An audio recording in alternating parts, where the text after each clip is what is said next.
Hello and welcome to Cat Adoption Helper Training. My name's Connie and I'll be taking you through this training today.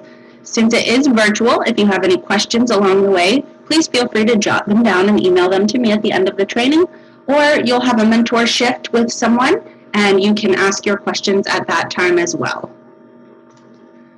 So first we're going to talk about the role of an adoption helper. The adoption helpers work with the public, they work with the cats, and they work with the adoption counselors, otherwise called ACs.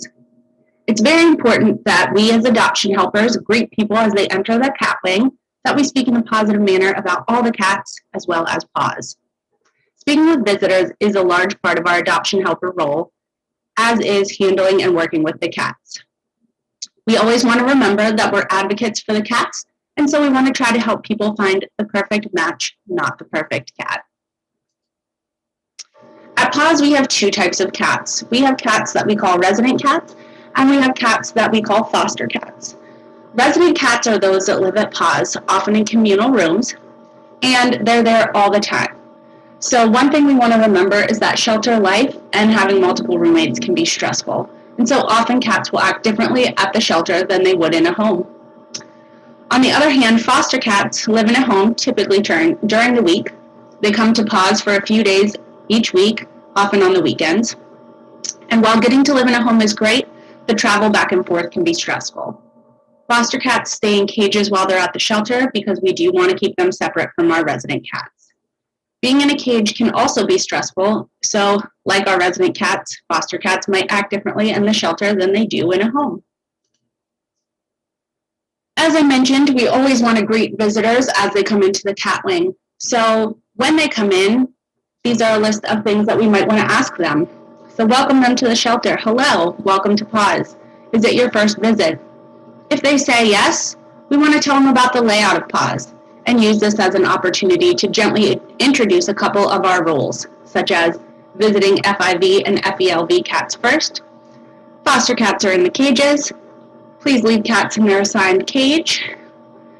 Please sanitize hands between rooms. Don't open cage doors that are closed or stick fingers in closed cage doors, and ask for help if you want to meet someone.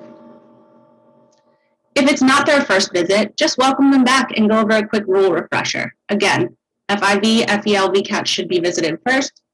Sanitize our hands between rooms.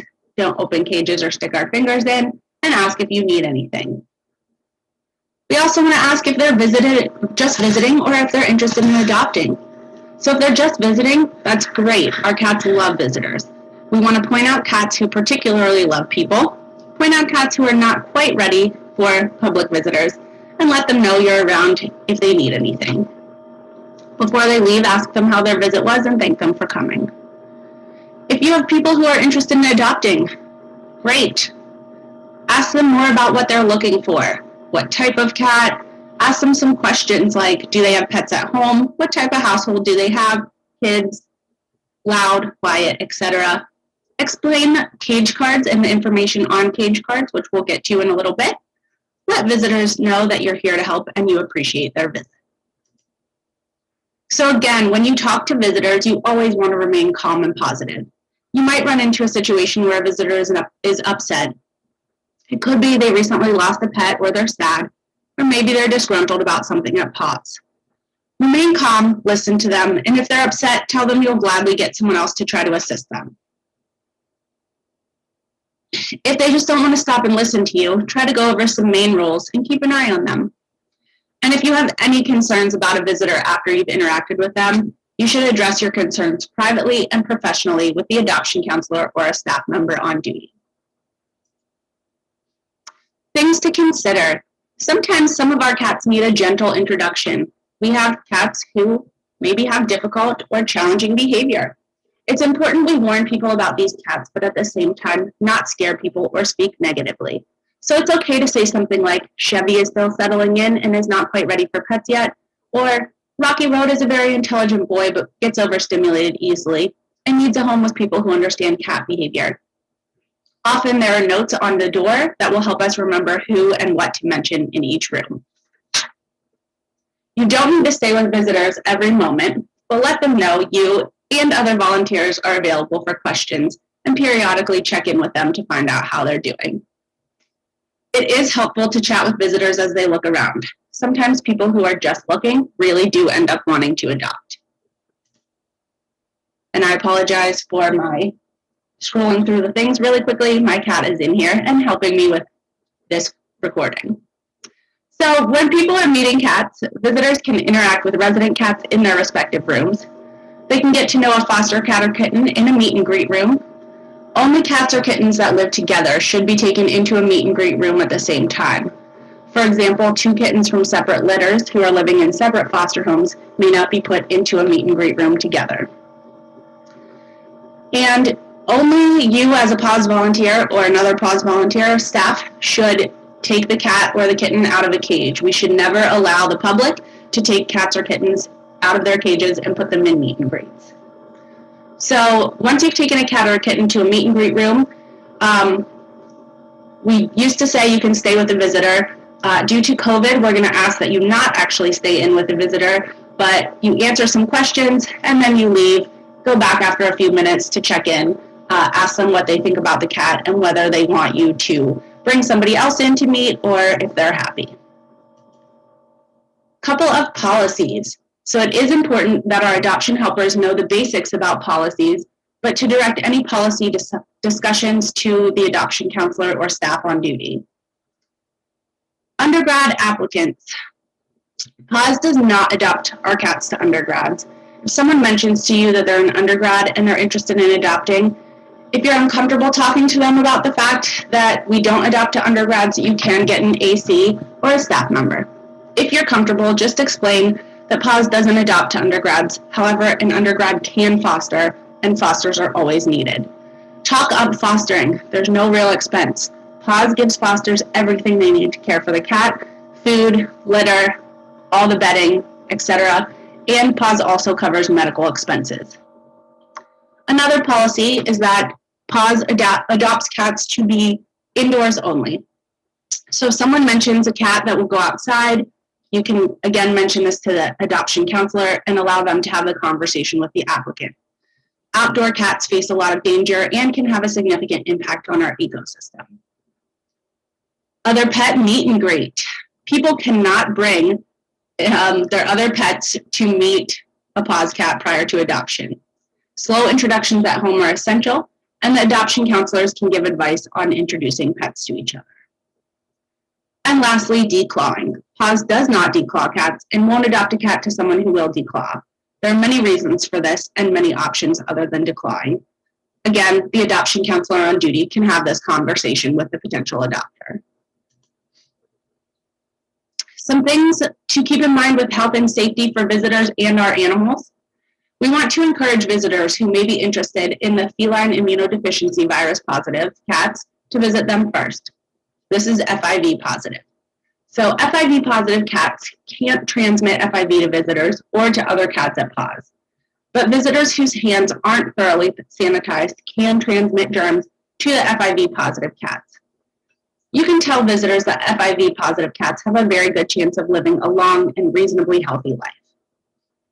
Both FIV and FELV affect a cat's immune system and make them more susceptible to germs from other cats. FIV positive cats can live happily with other cats, as it's only spread through deep bite wounds. FELV positive cats, on the other hand, can generally only live with another FELV positive cat, as it can be transmitted through saliva, blood, and to some extent urine and feces.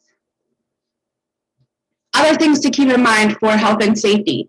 Disinfect hands before handling cats and between handling cats from different rooms or different cages, and be sure that visitors do the same. And never take or allow visitors into the intake and quarantine area located at the back of the cattery. Adoption helpers should also stay out of this area unless asked to enter by another volunteer for a specific purpose. If a cat is in a bad mood, they're hissy, they're snarly, their ears are down, etc., don't handle it and don't permit visitors to handle it. If a cat or kitten accidentally gets out of a cage, gets under a cage, or is in a meet and greet room and is upset, leave it alone. We can get to it later. Again, only volunteers should get a cat or kitten out of its cage and take it to a meet and greet. Be sure to support the cat well under the tail and under the belly when carrying it.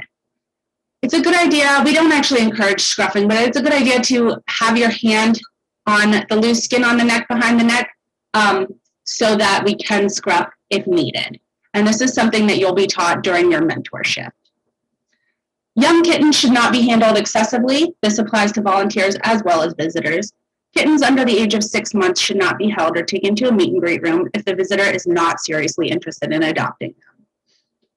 And if someone gets scratched or bitten, wash the area immediately with soap and warm water. There's a small first aid kit in the kitchen in a drawer that's marked with a red cross. If the scratches or bites are severe, check with an adoption counselor regarding the procedure. And if it is a puncture bite, then an incident report is a must and will be handled by the adoption counselor or a staff member. Some common questions. Where does PAWS get its cat? Cats. Generally, cats are strays. They've been abandoned, or they could be surrendered for a variety of reasons. Due to a move, a death of the owner, not getting along with other cats in the house, or maybe someone in the household develops an allergy. There's often a waiting list for cats to be taken in. We also typically only accept cats from Center County. While we want to help all cats, the reality is just that there are so many cats in the world that need help, and we have to limit our intake to those that come from the county in which the shelter is. Sometimes PAWS does partner with other local shelters and will get cat intake from another shelter. Another question, if I adopt from PAWS, will the cat or kitten be spayed or neutered? Yes, before being adopted, every PAWS cat will have been spayed or neutered. They will also be microchipped. How long does it take to process an application? If asked this, refer the person to the adoption counselor on duty. Some other things you can do if you have free time. So sometimes the shifts are crazy busy and you're dealing with people and cats all day long. And sometimes they're quiet and there's downtime between visitors. Things you can do: scoop litter boxes. Bags and buckets are in the closet to the right as you come into the cat wing. Check water bowls filling as needed to the half level. Clean or wipe windowsills and windows. Run or empty the dishwasher and or put in a load of wash, dry fold laundry, etc. Feel free to ask an experienced volunteer to show you what to do. And then my favorite, socialize the adult cats, particularly shy cats who need contact with people. You'll get to know which cats are shy and need extra attention. Some next steps. So you are going to go back to the PAWS website and take the quiz. You'll need to pass with a score of at least an 8 out of 10. Once you do that, you'll email me, Connie Stanton, that you've taken the quiz. You need to include a screenshot of your quiz results in the email so that I can see you've scored at least an 8 out of 10. And from there, I will work with you and a mentor to get your mentor shift scheduled. And then the mentor shift includes a cat wing tour, some hands-on experience with the cats, and a chance to work with a seasoned volunteer. Again, my name is Connie Stanton. I am the adoption helper trainer. My email address is cstanton31@gmail.com. Please feel free to email me with any questions you might have on the training, or if you have any questions on the next steps. And again, make sure you take the quiz and then send me an email, and we're looking forward to getting a mentorship scheduled with you. Have a great day.